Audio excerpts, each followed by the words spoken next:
Data science बहुत अच्छी field है, तुम जा सकते हो। तब आपको आईआईटी जैम के बारे में कैसे पता चला? आप अगर प्रिपरेशन कर रहे हो तो उसके साथ मेडिटेशन भी करो, 15 से 20 मिनट। वो बहुत हेल्प करेगा। आपको पता चलेगा एग्जाम हॉल में जाके कि मेडिटेशन का कितना बेनिफिट हुआ। सुप्रीम क्लासेस की वजह से ही मेरा आईआईटी जाने का सपना पूरा हुआ। जब मैंने अपना फर्स्ट अटेम्प्ट का रिजल्ट देखा तो, और उस टाइम पे मुझे ये था कि मुझे रिग्रेट हो रहा था कि काश मुझे सुप्रीम क्लासेस के बारे में पहले पता होता तो मेरा फर्स्ट अटेम्प्ट में निकल जाता ये।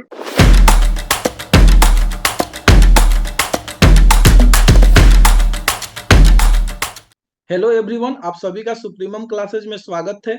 मेरे साथ आज अनामिका है, जिनका all India rank jam mathematical statistics में 8 है और यह इनका सेकेंड अटेम्प्ट है। और साथ में ये मैथमेटिक्स बैकग्राउंड से है, तो आपको इनसे काफी कुछ सीखने के लिए मिलेगा कि यदि कोई स्टैटिस्टिक्स को फर्स्ट टाइम पढ़ना स्टार्ट कर रहा है तो उनको किस तरीके से अपना प्रिपरेशन स्टार्ट करना चाहिए, या यदि कोई सेकेंड अटेम्प्ट दे रहा है तो उनको अपने आप को किस तरीके से रिबूट करना चाहिए। तो मेरा नाम शशि भूषण है और मैं सुप्रीमम क्लासेज में मैथमेटिक्स एंड स्टैटिस्टिक्स से रिलेटेड एंट्रेंस एग्जाम की प्रिपरेशन कराता हूं। तो सबसे पहले अनामिका, आपको बहुत बहुत बधाई हो कि आपने इतना अच्छा रैंक गेन किया। Thank you sir. तो मैं चाहता हूं कि आप अपने आप को पहले इंट्रोड्यूस करो।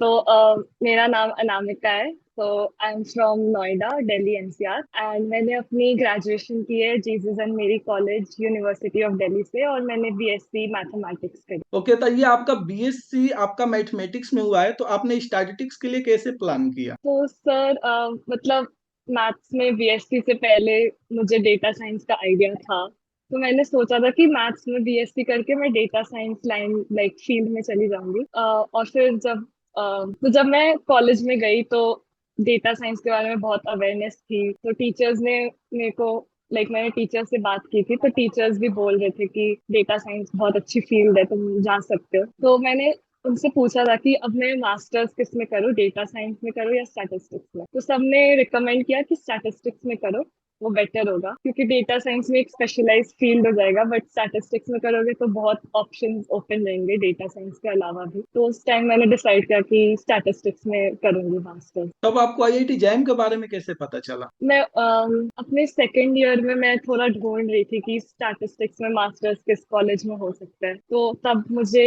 मतलब मिला कि आईआईटीज में होता है मास्टर्स स्टैटिस्टिक्स में। तो उसके बाद मतलब ऐसे इंटरनेट के थ्रू पता चला जैम के बाद। Okay okay.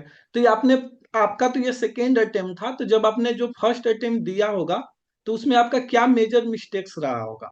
मेजर मिस्टेक एक तो क्या था कि क्योंकि मैं मैथ्स बैकग्राउंड से हूँ, तो स्टैटिस्टिक्स में मतलब शिफ्ट होने में मुझे थोड़ा टाइम लगा, क्योंकि जो पहले से बीएससी स्टार्ट करते हैं उनका एक पहले से बेस क्रिएट हो जाता है स्टैट्स में।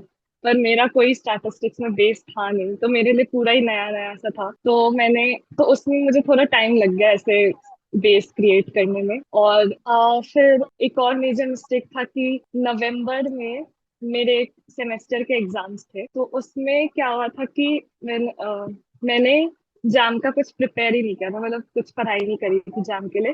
तो मेरा एक प्रिपरेशन में ब्रेक आ गया था 1 महीने, तो वही है कि कंसिस्टेंसी मेंटेन नहीं हुई। फिर थर्ड मिस्टेक जो मेरा था वो था कि एग्जाम हॉल में मैं बहुत पैनिक हो गई थी। जब भी एक क्वेश्चन ऐसे हुआ नहीं तो मैं रिजल्ट के बारे में सोचने लग गई, एग्जाम के बीच में रिजल्ट के बारे में कि अब क्या होगा, रिजल्ट तो मेरा बहुत खराब आ जाएगा, ये सब सोचने लग गई थी। तो उस पैनिक की वजह से मेरा एग्जाम और खराब हो गया। तो यही मुझे लगता है कि मेरे मेजर मिस्टेक है। तो ये बताइए कि आपका तो फर्स्ट अटेम्प्ट तो निकल गया, तो आपने सेकेंड अटेम्प्ट के लिए अपने आप को कैसे रिबूट किया कि नहीं, मुझे सेकेंड अटेम्प्ट देना ही चाहिए, और कम्प्लीटली आपने ड्रॉप शायद लिया है ना? हाँ। तो आपने सेकेंड अटेम्प्ट के लिए कैसे ये सोचा? और सर, जब फर्स्ट अटेम्प्ट में जो मेरा 2023 में मैंने दिया था अपना फर्स्ट अटेम्प्ट, तो उसका पेपर बहुत टफ आया था, और मुझे लग रहा था कि मतलब मेरा पेपर इतना अच्छा गया नहीं था, तो मुझे लग रहा था कि पता नहीं मतलब क्या ही मार्क्स आए होंगे। फिर जब रिजल्ट आया था तो मेरी रैंक 85 थी, तो मैंने सोचा कि अगर फर्स्ट अटेम्प्ट में मेरी मतलब प्रिपरेशन भी उतनी अच्छी कुछ खास थी नहीं फर्स्ट अटेम्प्ट के टाइम पे, तो मैंने सोचा अगर इतने कम प्रिपरेशन में मेरी 85 रैंक आ सकती, तो मैं अगर एक साल ड्रॉप लेके अच्छे से प्रिपेयर करूँ तो मुझे मतलब आईआईटी मिल ही जाएगी नेक्स्ट अटेम्प्ट। तो मतलब मेरे अंदर वो एक सेल्फ कॉन्फिडेंस था कि मेरे से हो जाएगा सेकंड अटेम्प्ट में, तो इसलिए मैंने ड्रॉप ले लिया। तो आपको सुप्रीमम क्लासेस के बारे में कैसे पता चला? सर, सुप्रीमम क्लासेस जब मैं अपना फर्स्ट अटेम्प्ट दे रही थी तब अराउंड अक्टूबर नवंबर में मैं सोच रही थी कि मुझे टेस्ट सीरीज करना है, क्योंकि मैं एक पहले डिफरेंट कोचिंग में थी तो वहाँ पे टेस्ट सीरीज स्टार्ट नहीं होते। पर मुझे लग रहा था कि मुझे टेस्ट सीरीज मतलब करनी है, क्योंकि उससे मुझे अपना लेवल पता चलेगा। तो दिसंबर के अराउंड मैं ऐसे ढूंढ रही थी कि कौन से कहाँ से टेस्ट सीरीज में मतलब ले पाओ। तो मैंने यूट्यूब पे श्रुति का इंटरव्यू देखा था, तो उसमें वो सुप्रीमम क्लासेस रिकमेंड करी थी। तो मैंने फिर गूगल पे जाके सर्च किया सुप्रीमम क्लासेस, और वहां देखा था कि टेस्ट सीरीज चल रहा था कुछ, मिशन 50 करके आपका। जी। तो मैंने उसमें ज्वाइन कर लिया था दिसंबर में। और ऑनेस्टली लास्ट के जो 2 महीने मेरा फर्स्ट अटेम्प्ट में दिसंबर जनवरी में जो मेरा सुप्रीमम क्लासेस के टेस्ट सीरीज करके जो इम्प्रूवमेंट हुआ वो मेरे पूरे साल में नहीं हुआ। तो उस लास्ट के 2 महीने जो मैंने सुप्रीमम क्लासेस के साथ प्रिपेयर किया, उस वजह से मेरा फर्स्ट अटेम्प्ट में 85 तक रैंक आ पाया, वरना तो मतलब मुझे नहीं पता क्या ही आता। तो उसके बाद फिर मैंने वही सोचा कि सेकंड अटेम्प्ट में जब ड्रॉप लिया, कि अब मैंने सोचा कि मैं अब सुप्रीमम क्लासेस के थ्रू ही प्रिपरेशन करूंगी। तो हाँ, तो उसके बाद मैंने सुप्रीमम क्लासेस ज्वाइन किया था अप्रैल एंड में, ओके, तो आपने जब सेकंड अटेम्प्ट के हाँ, लिए। तो जब आपने आईआईटी जैम का प्रिपरेशन स्टार्ट किया, तो आपने किस तरीके से पढ़ना स्टार्ट किया? यहाँ से मतलब मैंने पूरा एकदम स्टार्टिंग से किया है, क्योंकि सुप्रीमम में आपने बहुत ही अलग वे से पढ़ाया है, मतलब बहुत डिटेल में बहुत अच्छे से पढ़ाया है। तो मतलब बहुत सारी नई चीजें तभी मुझे सीखने को मिला था क्लासेस में। तो मतलब मैंने पूरा स्टार्टिंग से किया था। मैथ्स का मैंने मतलब उतना ध्यान से नहीं देखा था, क्योंकि मैथ्स में मैं थोड़ी मतलब थी स्ट्रॉन्ग, तो मैं स्टैटिस्टिक्स का ही अपना बिल्ड कर रही थी। तो मैंने उसी वैसे ही जैसे आपने जिस सीक्वेंस में पढ़ाया प्रोबेबिलिटी से स्टार्ट करके, उसी सीक्वेंस में। ओके, तो आपने ये रिकॉर्डिंग या देखा था या आपने लाइव या दोनों से आपने अपना सिलेबस कंप्लीट किया था? हाँ, तो सेकेंड अटेम्प्ट में जब मैं सुप्रीमम में थी तो मैं अप्रैल में मैंने ज्वाइन किया था, पर मैं ड्यू टू सम रीजंस मैंने जुलाई से लाइव क्लासेस स्टार्ट किया था। पर उससे पहले मैंने कुछ टॉपिक्स कवर हो गई थी, तो उसके लिए मैंने रिकॉर्डिंग देखी थी, फिर बाद में मैं लाइव क्लासेस ही अटेंड करती। ओके, तो ये मतलब है कि आप क्वेश्चंस प्रैक्टिस कैसे करते थे, कहाँ से करते थे? क्वेश्चंस प्रैक्टिस तो मतलब जो सुप्रीमम क्लासेस से जो डीपीपी मिलता था उसी से करती थी। मैं थोड़े मतलब और क्वेश्चंस देखने के लिए केस्ला बर्जर की बुक इंश्योरेंस के लिए मैं दूसरी बुक्स भी खोलती थी, पर उन बुक्स के सारे इंपॉर्टेंट क्वेश्चंस डीपीपी में ऑलरेडी है सुप्रीमम क्लासेस के, तो इसलिए मुझे किसी अलग से बुक की जरूरत नहीं पड़ी। मैंने सिर्फ सुप्रीमम क्लासेस की डीपीपी को 2-3 बार सॉल्व किया, और मतलब उसी से मेरा प्रैक्टिस हो जाता था आपने एक क्वेश्चन। प्रैक्टिस सेट को ऑलमोस्ट कितने बार किया होगा, मैक्सिमम या मिनिमम? 2 to 3 टाइम्स तो किया है, 3 टाइम्स तो किया ही है मिनिमम। और इन्फ्रेंस को आपने कितने टाइम्स किया होगा? ये सारे टॉपिक्स ही 3 टाइम्स किए हैं, ऐसा नहीं है कि ज्यादा। Okay, same. तो ये बतलाओ कि आप जब टेस्ट देते थे तो आप टेस्ट का एनालिसिस किस तरीके से करते थे? तो टेस्ट देने के बाद मैं मतलब उस दिन छोड़ ही देती थी, मैं ज्यादा डिस्कस नहीं करती थी। तो नेक्स्ट डे फ्रेश माइंड से मैं सुबह बैठती थी टेस्ट का एनालिसिस। तो मैं बस पहले ये देखती थी कि किस क्वेश्चन में मेरी क्या मिस्टेक है, और मतलब मैं अगर ऐसा कोई क्वेश्चन हो जो टेस्ट के टाइम पे मैंने बिल्कुल भी मतलब अटेम्प्ट नहीं किया, मतलब मेरे से हुआ ही नहीं, अप्रोच भी मैं नहीं कर पाई, तो पहले उन क्वेश्चंस को टारगेट करके मैं सॉल्व करती थी। फिर उसके बाद कुछ क्वेश्चंस जिसमें कैलकुलेशन मिस्टेक हुआ या कुछ कंसेप्चुअल मिस्टेक हुआ, तो उन क्वेश्चंस को देखती थी। और एक बार अभिनव सर ने दोनों ने रिकमेंड किया था कि एक अलग से डायरी बनाने के लिए, उसमें लिखने के लिए कि क्या मिस्टेक्स है ये टेस्ट में। तो मैंने एक डायरी बना रखी थी, तो उसमें मैं लिखती थी कि इसमें कॉन्सेप्चुअल मिस्टेक हुआ है, इसमें ये मिस्टेक हुआ है कैलकुलेशन, या इसमें सिली मिस्टेक हुआ है, तो ये सब मैं लिखती थी। तो उस वे से मैं एनालिसिस करती थी। और फिर सुप्रीमम क्लासेस के तरफ से वो भी मिला था हमें टेस्ट सीरीज के सोल्यूशन, तो मैं फिर उसके बाद सोल्यूशंस खोल के सर का अप्रोच और अपना अप्रोच मतलब ऐसे देखती थी कौन सा ज्यादा बेटर अप्रोच है, तो उस वे से एनालाइज करती। कुछ डिफरेंट अप्रोच दिखता था क्या, मिलता था आप लोगों को? हाँ, कभी कभी आपका अप्रोच बहुत छोटा होता था और इजी सा भी होता था, क्विक अप्रोच होता था, तो फिर उससे बहुत सीखने को मिला। आपने एक टेस्ट को कितने बार दिया होगा?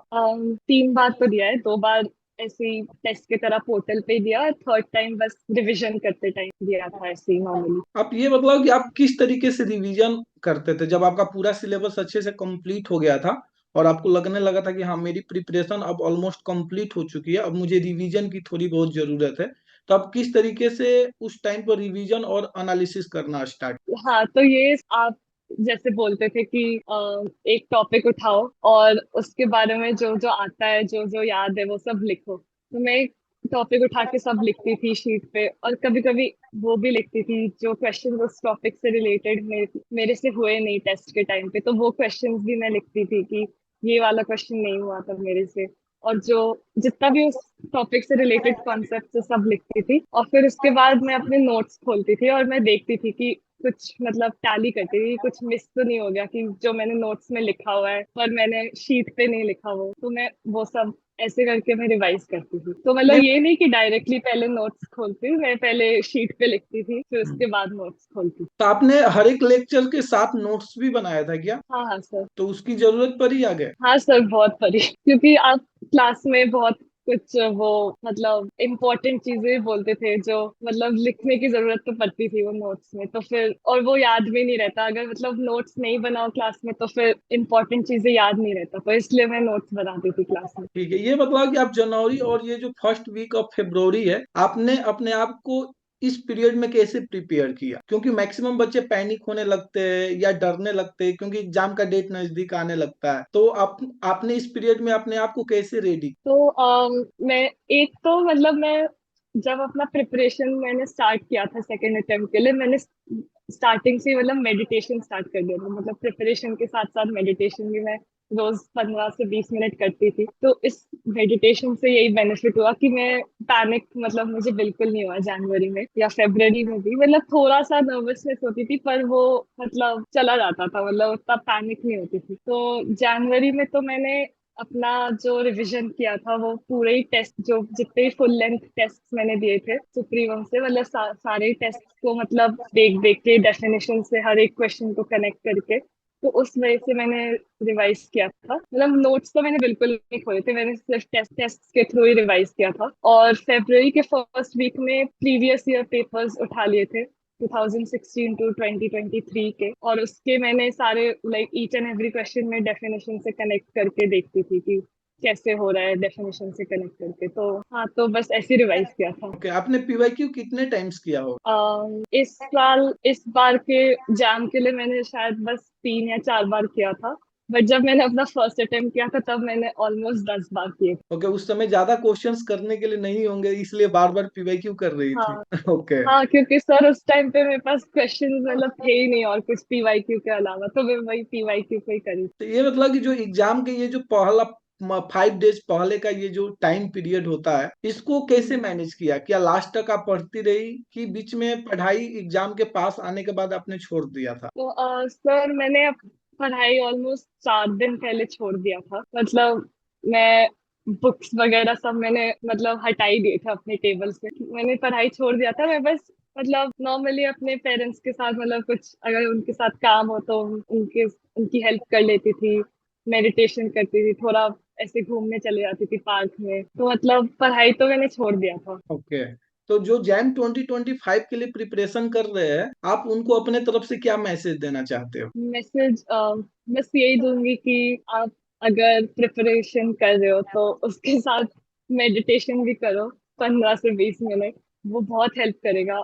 आपको पता चलेगा एग्जाम हॉल में जाके कि मेडिटेशन का कितना बेनिफिट हुआ। और अपने प्रिपरेशन में कंसिस्टेंट रहो, मतलब अगर आपके सेमेस्टर एग्जाम्स भी चल रहे हैं तो मतलब ब्रेक मत देना अपने एग्जाम के प्रिपरेशन में, मतलब अगर सेमेस्टर एग्जाम के बीच में भी मतलब एटलीस्ट 2 घंटा तो आप जैम का कुछ रिवाइज कर लो, कोई टॉपिक या पीवाईक्यू देख लो, मतलब कंसिस्टेंट रहो। और टेस्ट? हाँ, टेस्ट सीरीज तो मतलब मॉक टेस्ट देते रहो जितने आप दे सकते हो, और उसको एनालाइज भी करो, ऐसा नहीं कि टेस्ट दे के छोड़ दिया, उसको एनालाइज भी करो, और इफ पॉसिबल एक टेस्ट को 2-3 बार तो दो, क्योंकि उससे फिर आपको आइडिया मिल जाएगा कि मतलब अलग अलग अप्रोच सीखने को मिल जाएगा कि एक ही क्वेश्चन को आप कितनी डिफरेंट अप्रोच से कर सकते हो और कितना शॉर्ट मेथड से कर सकते हो। प्रीमियम क्लासेस के बारे में कुछ बोलना है? सर सुप्रीमम क्लासेस की वजह से ही मेरा आईआईटी जाने का सपना पूरा हुआ है सर, मैं यही बोलूंगी, क्योंकि सर जब मैंने अपना फर्स्ट अटेम्प्ट का रिजल्ट देखा था तो मैं थोड़ी सी मतलब सैड तो हुई थी, पर मुझे पता था कि मुझे आईआईटी जाना है, और मैं